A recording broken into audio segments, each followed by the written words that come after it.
24 फरवरी सोमवार की शाम का वक्त था, करीब 6 बजे। केरल की राजधानी तिरुवनंतपुरम के एक इलाके में स्थित वेंजारामूडु पुलिस स्टेशन। यह इलाका आमतौर पर शांत रहता है, अपराध की घटनाएं कम होती हैं, इसलिए पुलिस वालों को अक्सर ज्यादा भाग दौड़ नहीं करनी पड़ती। शाम के उस पहर वेंजारामूडु पुलिस स्टेशन के अंदर कुछ पुलिसकर्मी बैठे थे। माहौल शांत था, चारों ओर खामोशी पसरी हुई थी। रात दस्तक देने वाली थी। तभी अचानक थाने के बाहर एक ऑटो आकर रुकता है। ऑटो से एक करीब 25 साल का युवक उतरता है और तेज कदमों से थाने के अंदर दाखिल होता है। अंदर प्रवेश करते ही उसकी नजर टेबल पर बैठे एक पुलिस वाले पर पड़ती है, जो किसी डायरी में कुछ लिखने में व्यस्त था। वह युवक सीधे उस पुलिस वाले के पास जाता है, हल्की आवाज में कहता है, मेरा नाम अफान है और मैं आज 6 कत्ल करके आया हूं। पुलिस वाला उसकी बात सुनकर पहली बार नजर उठाता है और हैरानी से उसे देखता है। पहले तो उसे लगता है कि वह शख्स मजाक कर रहा है। लड़का भी समझ जाता है कि शायद पुलिस वाले को उसकी बात पर यकीन नहीं हो रहा। वह दोबारा कहता है, मैं फिर से कह रहा हूं कि मैं 6 कत्ल कर चुका हूं। 6 लोगों की हत्या करने के बाद अब पुलिस स्टेशन आया हूं। अगर आपको यकीन नहीं हो रहा तो मैं एक एड्रेस दे रहा हूं। यह पता इसलिए दे रहा हूं क्योंकि यह पुलिस स्टेशन के सबसे करीब है। आप इस पते पर किसी पुलिस वाले को भेजिए। घर के अंदर 3 लाशें पड़ी हैं और मैंने उस घर के किचन में जो कुकिंग गैस है उसका स्विच ऑन कर रखा है, ताकि गैस लीक हो, धमाका हो और 3 लाशों के साथ पूरा घर उड़ जाए। लड़के की आवाज में जो गंभीरता थी, उसने पहली बार पुलिस वाले को चौकन्ना कर दिया। उसने तुरंत अपने साथी पुलिसकर्मी को बुलाया। वह पता उसके हाथ में दिया और सख्त लहजे में कहा, जाओ, फौरन जाकर देखो इस घर में क्या हो रहा है। 4 पुलिस वाले बेंजारामुडु थाने से पुलिस की गाड़ी में निकलते हैं। ज्यादा दूरी पर नहीं था वह घर जिसका पता उस लड़के ने दिया था। पुलिस की टीम वहां पहुंचती है तो देखती है कि घर के बाहर ताला लगा हुआ है। पुलिस वालों को देखकर पड़ोस के लोग भी वहां इकट्ठा हो जाते हैं। पुलिस की टीम ताला तोड़ती है और अंदर दाखिल होती है। जैसे ही वे अंदर जाते हैं, अचानक उन्हें गैस की तेज बदबू महसूस होती है। इसका मतलब पहली बात जो उस लड़के ने कही थी वह सच निकली। अब पुलिस वाले तेजी से किचन की तरफ भागते हैं, क्योंकि उन्हें डर था कि अगर गैस का नॉब ऑन है और कहीं कोई चिंगारी उठी तो बड़ा हादसा हो सकता है। वे फौरन किचन में पहुंचते हैं और गैस का नॉब बंद कर देते हैं। इसके बाद वे किचन से बाहर निकलते हैं और सामने बने हॉल में दाखिल होते हैं। हॉल में घुसते ही उनकी नजर फर्श पर पड़ी एक लाश पर जाती है। यह लाश एक बच्चे की थी जिसकी उम्र करीब 12 साल रही होगी। यह अफान के छोटे भाई की लाश थी। उसके सिर पर चोट के गहरे निशान थे। पुलिस की टीम उसके बाद घर के अंदर दाखिल होती है। पहला कमरा दिखाई देता है, लेकिन उस कमरे में भी ताला लगा था। पुलिस चारों तरफ नजर दौड़ाती है। उन्हें एक खिड़की दिखाई देती है जिसमें शीशा लगा हुआ था। पुलिस शीशा तोड़कर कमरे के अंदर दाखिल होती है। अंदर बिस्तर पर एक और लाश पड़ी थी। ये लाश अफान की अम्मी की थी। उनके सिर पर भी गहरी चोट के निशान थे। पुलिस दोनों लाशों को उठाने लगती है, तभी किसी ने एम्बुलेंस को फोन कर दिया था। एम्बुलेंस मौके पर पहुंच चुकी थी। दोनों लाशों को उठाकर एम्बुलेंस में डाला जाता है, लेकिन तभी पुलिस को एहसास होता है कि महिला की सांसें अब भी चल रही हैं, यानी वह जिंदा है। पुलिस वाले तुरंत उसे अस्पताल भेजने का फैसला करते हैं। बच्चे की लाश को भी एम्बुलेंस में डाल दिया जाता है। अब पुलिस वाले घर के बाहर आते हैं। तभी उन्हें याद आता है कि उस लड़के ने कहा था, इस घर में 3 लाशें हैं, लेकिन अभी तक तीसरी लाश नहीं मिली थी। पुलिस ने नीचे के पूरे इलाके की जांच की, मगर कोई और शव नहीं मिला। तभी उनकी नजर ऊपर जाने वाली सीढ़ियों पर पड़ी। यह 2 मंजिला मकान था। पुलिस की टीम अब ऊपर पहुंचती है। ऊपर पहला कमरा दिखाई देता है, लेकिन वह भी अंदर से बंद था। पुलिस दरवाजा तोड़कर अंदर दाखिल होती है। वहां एक लड़की की लाश पड़ी थी। ये लड़की फरसाना थी, अफान की गर्लफ्रेंड। पुलिस स्टेशन में खड़ा लड़का कह रहा था कि उसने 6 कत्ल किए हैं। उसने पहला पता अपने ही घर का दिया और कहा, यहां भेजिए, 3 लाशें मिल जाएंगी, आपको मेरी बात पर यकीन हो जाएगा। जैसे ही पुलिस उस पते पर पहुंची, सचमुच वहां 3 लाशें मिली। इस घर में मौजूद एक पुलिसकर्मी ने तुरंत थाने में अपने सीनियर अफसर को फोन किया और कहा, सर, उस लड़के को पकड़ कर रखिए, वह झूठ नहीं बोल रहा। उसने कहा था कि इस पते पर 3 लाशें मिलेंगी, और सच में मिल गई हैं। अब पुलिस का ध्यान उस लड़के की बाकी बातों पर गया। जिस अधिकारी के सामने वह अपनी कहानी सुना रहा था, वह भी घबरा गया। उसने लड़के से पूछा, तुमने कहा था कि तुमने 6 कत्ल किए हैं, 3 लाशें मिल गईं, लेकिन बाकी 3 कहाँ हैं? इधर अब तक उस लड़के को यह पता नहीं था कि उसकी अम्मी की सांसें चल रही हैं। वह यह मानकर चल रहा था कि उसने उन्हें मार डाला, इसलिए उसने 3 लाशें बताई थीं, जबकि असल में उस घर से 2 लाशें मिली थीं और एक व्यक्ति जिंदा था, लेकिन गंभीर हालत में। अब उस लड़के ने बताया कि बाकी की 2 लाशें अलग अलग जगहों पर हैं। उसने दोनों के पते दिए, जिनमें से एक स्थान इस पुलिस स्टेशन की सीमा से बाहर दूसरे पुलिस स्टेशन के क्षेत्र में आता था। एक जगह की दूरी 25 किलोमीटर थी और दूसरी की 20 किलोमीटर, जो इसी बेंजरामुडु पुलिस स्टेशन के तहत आती थी। पहले पुलिस की एक टीम उसी पते पर रवाना हुई जो उनके क्षेत्र में था।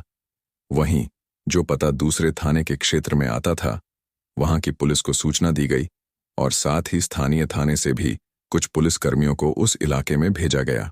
पहली पुलिस टीम जब बेंजरामुडु पुलिस स्टेशन के तहत आने वाले पते पर पहुंची और घर के अंदर दाखिल हुई, तो कमरे में एक लाश मिली। यह लाश अफान की 80 साल की बुजुर्ग दादी की थी, जिनके सिर पर गहरी चोट के निशान थे। वहां से तुरंत पुलिस थाने को फोन कर सूचना दी गई। सर, लड़का सही कह रहा है, चौथी लाश यहां है। अब एक और पता बाकी था, जहां उसने कहा था कि लाश पड़ी है। इस बीच दूसरे पुलिस स्टेशन की टीम भी उस स्थान पर पहुंच चुकी थी। जब पुलिस ने घर के अंदर दाखिल होकर दरवाजा खोला, तो कमरे में एक बिस्तर पर और एक फर्श पर 2 लाशें पड़ी मिलीं, एक पुरुष और एक महिला की। जांच में सामने आया कि यह लाशें अफान के सगे चाचा और चाची की थीं। पुलिस तुरंत थाने फोन करती है और कहती है, साहब, यहां भी 2 लाशें मिली हैं। जब लाशों को गिना गया तो पता चला कि कुल 6 होनी चाहिए थीं, लेकिन वहां 5 लाशें थीं और एक व्यक्ति जिंदा था। अब समझ आया कि लड़के ने सही कहा था।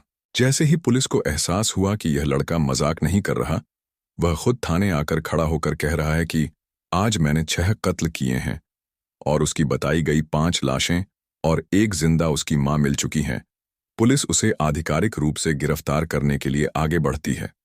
जैसे ही पुलिस उसे पकड़ने बढ़ती है, लड़का अचानक कहता है, मैंने आपको पूरी कहानी सुना दी, लेकिन अब मैं भी मरने वाला हूं। यह सुनकर पुलिस वालों के हाथ पैर कांपने लगते हैं। उन्हें डर लगता है कि कहीं उसके पास कोई हथियार या कुछ और खतरनाक चीज न हो। फिर वह खुद ही कहता है, मैंने जहर पी लिया है, मैं कुछ ही देर में मर जाऊंगा। यह सुनते ही कुछ पुलिस वाले उसकी ओर झपटते हैं, उसे तुरंत पकड़ते हैं और पुलिस की गाड़ी में डालकर सरकारी अस्पताल ले जाते हैं। असल में जब वह पहली बार थाने आया और कहा कि मैंने 6 कत्ल किए हैं, तो पुलिस वालों को उस पर यकीन नहीं हुआ। उसने पहला पता बताया, जहां 3 लाशें मिलीं, वह घर उसी का था। पुलिस जब तक उसकी बातों की पुष्टि कर रही थी, तब तक वह चुपचाप थाने में चूहे मारने वाली जहरीली दवा की शीशी लेकर आ गया। थाने में बैठकर ही उसने वह जहर पी लिया। अब जब उसने पुलिस को बताया कि मैं जहर पी चुका हूं, अब मरने वाला हूं, तो पुलिस ने फौरन उसे अस्पताल पहुंचाया। अब पुलिस हैरान परेशान थी।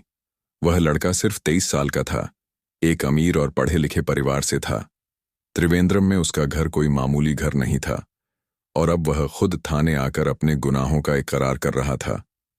पुलिस ने उसकी बातों और आस पड़ोस के लोगों से 3 अलग अलग जगहों पर पूछताछ शुरू की। जब सारी पूछताछ के बाद कड़ियों को जोड़ने की कोशिश की गई, तो जो कहानी सामने आई वह कुछ इस तरह थी। पड़ोसियों के मुताबिक सुबह 10 बजे तक अफान अपने घर में था। उसके साथ उसकी मां और 13 साल का छोटा भाई एहसान भी रहते थे। अफान और उसके भाई में 10 साल का अंतर था, लेकिन वह अपने छोटे भाई को बड़े भाई की तरह नहीं, बल्कि एक पिता की तरह प्यार करता था। पूरा पड़ोस इसका गवाह था। सुबह 10 बजे अफान ने अपनी बुलेट स्टार्ट की। बुलेट स्टार्ट करने के बाद वह सबसे पहले अपने घर से करीब 20 किलोमीटर दूर अपनी दादी सलमा के घर गया। जब वह घर से निकला था, तब उसने अपनी बुलेट के साथ एक हथौड़ा भी छुपाकर ले लिया था। जब वह अपनी दादी के घर पहुंचा, तब दादी अंदर थीं। इससे पहले कि दादी कुछ समझ पाती, उसने उनके सिर पर जोर से वार कर दिया। दादी गिर पड़ी। फिर उसने दोबारा वार किया। कुछ ही देर में दादी की मौत हो गई। उस वक्त घर में और कोई नहीं था। खून से सने हथौड़े को उसने साफ किया, उसे कपड़े में लपेटा और घर का दरवाजा बाहर से बंद कर दिया। इसके बाद वह वापस अपनी बुलेट स्टार्ट करता है। हथौड़ा अब भी बुलेट के साथ बंधा हुआ था। फिर वह वहां से आगे बढ़ जाता है। 5 किलोमीटर दूर सफर तय करने के बाद वह एक घर के सामने अपनी बुलेट रोकता है। यह उसके चाचा का घर था। बुलेट से उतरकर उसने हथौड़ी उठाई और घर के अंदर दाखिल हुआ। चाचा कुछ समझ पाते, इससे पहले ही उसने हथौड़ी से उनके सिर पर जोरदार वार कर दिया। चाचा गिर पड़े। फिर उसने दोबारा वार किया। इतने में चाची आवाज सुनकर वहां आ गईं। उसने बिना कोई देर किए वही हथौड़ी उनके सिर पर भी दे मारी। कुछ ही देर में दोनों जमीन पर गिर चुके थे, एक फर्श पर, दूसरा बिस्तर पर। उनके सिर से खून बह रहा था। कुछ देर तक वह वहीं खड़ा रहा, दोनों को देखता रहा। जब उसे यकीन हो गया कि वे मर चुके हैं, तो उसने हथौड़ी को साफ किया, घर के दरवाजे को बंद किया और बुलेट स्टार्ट करके वहां से निकल गया। वह करीब 25 किलोमीटर तक बुलेट चलाता रहा और फिर उसी घर लौटा जहां से निकला था। जब वह घर पहुंचा तब शाम के करीब 4 बज चुके थे। वह सुबह 10 बजे निकला था। आने जाने में लगभग 50 किलोमीटर का सफर तय हुआ और 3 कत्ल करने में करीब 6 घंटे लगे। घर आने पर उसने देखा कि मां पहली मंजिल पर सो रही थीं और छोटा भाई एहसान हॉल में था। वह छोटे भाई के पास गया, मानो कुछ हुआ ही ना हो। उसने एहसान को प्यार किया। वह अपने छोटे भाई को बहुत प्यार करता था। एहसान के एग्जाम चल रहे थे और उसे अरेबियन फूड बहुत पसंद था। उसने एहसान से पूछा, कुछ खाएगा? एहसान ने हाँ कहा। वह उसे बुलेट पर बैठाकर पास के एक अरेबियन फूड रेस्टोरेंट ले गया और उसकी पसंद का खाना खिलाया। फिर वे दोनों घर लौट आए। घर आने के बाद एहसान हॉल से अंदर जाने लगा। तभी उसने चुपचाप से वही हथौड़ी निकाली और पीछे से एक जोरदार वार किया। एहसान वहीं गिर पड़ा और थोड़ी देर में उसकी मौत हो गई। इसके बाद उसी हथौड़ी को लेकर वह फर्स्ट फ्लोर पर जाता है। कमरे में उसकी मां सो रही थी। वह दरवाजा खोलता है और इससे पहले कि मां की पूरी तरह से नींद खुलती, बिस्तर पर ही उसके सिर पर उसी हथौड़ी से एक वार करता है। मां वहीं लेटी रह जाती है। थोड़ी देर में उसे लगता है कि अब मां मर चुकी है। वह दरवाजा बंद करता है, लॉक करता है और वापस नीचे हॉल में आ जाता है। हॉल में आने के बाद वह अपना मोबाइल निकालता है और अपनी गर्लफ्रेंड फसाना को फोन करता है। फसाना, जिसकी उम्र 21 साल है, इत्तेफाक से उसी पड़ोस में रहती थी। वह उससे कहता है, क्या तुम घर आ सकती हो? जरूरी बात करनी है। चूंकि फसाना अक्सर उसके घर आती जाती रहती थी और दोनों परिवार एक दूसरे को जानते थे, वह खुशी खुशी आ जाती है। जैसे ही वह दरवाजे के अंदर कदम रखती है, अचानक वह अपने पीछे छुपाया हुआ हथौड़ा निकालता है और फसाना के सिर पर जोर से वार करता है। फसाना वहीं गिर जाती है। इसके बाद वह उसकी लाश को उठाकर ऊपर के कमरे में ले जाता है, बिस्तर पर रखता है और दरवाजा बंद कर देता है। फिर वह नीचे आता है, किचन में जाता है और गैस का नॉब ऑन कर देता है। घर में चारों ओर नजर दौड़ाता है, फिर बाहर आकर दरवाजे को लॉक कर देता है। दरवाजा बंद करने के बाद अफान घर से बाहर निकलता है, थोड़ी दूर पैदल चलता है और फिर उसे एक ऑन्टो दिखाई देता है। वह ऑन्टो वाले को रोककर कहता है कि उसे वेंजा राममुडु पुलिस स्टेशन ले चले। शाम के ठीक 6 बजे वह वेंजा राममुडु पुलिस स्टेशन पहुंचता है। वहां उसे जो पहला पुलिस वाला दिखाई देता है, वह उसी को पूरी कहानी बताने लगता है। अफान कहता है कि वह सुबह करीब 10 बजे घर से निकला था, 8 घंटे के भीतर 50 किलोमीटर का सफर तय किया और 6 लोगों का कत्ल करके आ रहा है। जब इस बात की पुष्टि हो जाती है तो वह कहता है, मैं तो जहर पी चुका हूं। अब सवाल यह उठता है कि अफान ने ऐसा क्यों किया। जब वह पहली बार थाने पहुंचा और पुलिस को बताया कि उसने 6 कत्ल किए हैं, तो पुलिस ने उसे शुरुआत में गंभीरता से नहीं लिया। लेकिन जब उससे पूछा गया कि उसने ऐसा क्यों किया, तो उसने जवाब दिया, हम कर्ज में थे, माली हालत ठीक नहीं थी, बस इसीलिए मार दिया। अब चूंकि उसने जहर पी रखा था, डॉक्टर ने कहा कि पुलिस उससे पूछताछ नहीं कर सकती। लेकिन असली सवाल यह था कि उसने एक साथ 6 कत्ल क्यों किए, जबकि उसकी नज़र में असल में 5 लोग ही उसके निशाने पर थे। उसकी माँ भी अस्पताल में गंभीर हालत में थी। पुलिस को अफान के इस कदम के पीछे की सच्चाई जाननी थी, इसलिए वे उसके पड़ोसियों और बचे हुए रिश्तेदारों से पूछताछ करने लगे। तब पता चला कि यह परिवार आर्थिक रूप से मजबूत था, पढ़ा लिखा और प्रतिष्ठित था। मोहल्ले में इस परिवार को लेकर कभी किसी ने कोई शिकायत नहीं की थी। अफान खुद भी एक होनहार लड़का था, पढ़ाई में तेज और बेहद शरीफ। पूरा मोहल्ला उसकी शराफत के गुण गाता था। खासकर वह अपने छोटे भाई से बहुत प्यार करता था, इतना कि मोहल्ले के लोग भी कहते थे, छोटा भाई उसकी जान है। फिर सवाल उठता है कि उसने ऐसा क्यों किया। पुलिस की जांच में सामने आया कि उसके पिता गल्फ देश में नौकरी करते थे।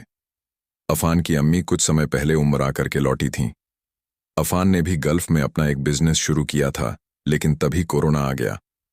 महामारी की वजह से उसका बिजनेस उस रफ्तार से नहीं चल सका जैसी उसने उम्मीद की थी, और धीरे धीरे कारोबार ठप पड़ गया। मजबूरन वह वापस केरल लौट आया। केरल में उसका एक प्यार भी था, लेकिन उसमें कोई ऐसा विवाद नहीं था कि दोनों परिवारों को ऐतराज हो।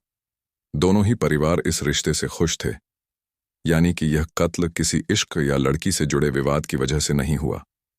अब सवाल यह उठता है कि फिर कत्ल क्यों हुआ। कोरोना के बाद घर की माली हालत कुछ बिगड़ गई थी। अफान पर कुछ कर्ज भी था, लेकिन क्या सिर्फ इस वजह से वह कत्ल कर सकता था? ये बात गले नहीं उतर रही थी, क्योंकि इसके समर्थन में कोई ठोस सबूत नहीं मिले। पुलिस को अफान के हाव भाव से कुछ अजीब लगा। जब वह थाने में खड़ा होकर अपनी कहानी सुना रहा था, तो उसकी आंखों में एक अजीब सी बेचैनी थी। उसने सिर्फ 8 घंटे में 6 कत्ल किए थे, और पुलिस को यह समझ नहीं आ रहा था कि वह पूरी तरह होश में था या नहीं। इस शक को दूर करने के लिए पुलिस ने उसका ब्लड टेस्ट भी कराया, ताकि यह पता लगाया जा सके कि कहीं उसने कोई ड्रग्स तो नहीं लिया था। अगर वह नशे में था, तो क्या ड्रग्स के असर में उसने यह भयानक हत्याएं कर डाली? लेकिन यह थ्योरी भी पूरी तरह फिट नहीं बैठ रही थी। अगर वह नशे में था, तो उसने सिर्फ 6 लोगों को ही क्यों मारा, और उस खास दिन ही उसने ऐसा क्यों किया? सबसे बड़ा सवाल यह था कि अगर उसने अपनी माँ और भाई को मारा, तो दादी से उसकी क्या दुश्मनी थी, और चाचा चाची से किस बात का बैर था? इस केस की कड़ियां अब तक एक दूसरे से नहीं जुड़ रही थीं, लेकिन इस पूरी कहानी का सबसे बड़ा सवाल यही रह जाता है, एक 23 साल का लड़का, जिसे सब शरीफ और पढ़ा लिखा मानते थे, उसने अपने ही परिवार के लोगों को क्यों मार दिया? क्या उसके भीतर कोई दबा हुआ गुस्सा था जो अचानक फूट पड़ा, या फिर वह किसी ऐसी मानसिक स्थिति में था जिसे समझना बाकी है? जैसे ही इस केस के बारे में अपडेट आएगा, हम आपको जरूर बताएंगे। अगर आपको हमारी यह कहानी पसंद आई हो, तो वीडियो को लाइक करें, चैनल को सब्सक्राइब करें और बेल आइकन दबाएं, ताकि ऐसी ही सच्ची क्राइम स्टोरीज आप तक सबसे पहले पहुंचें। मिलते हैं अगले एपिसोड में एक और सच्ची अपराध की दास्तान के साथ। तब तक सुरक्षित रहें और सतर्क रहें।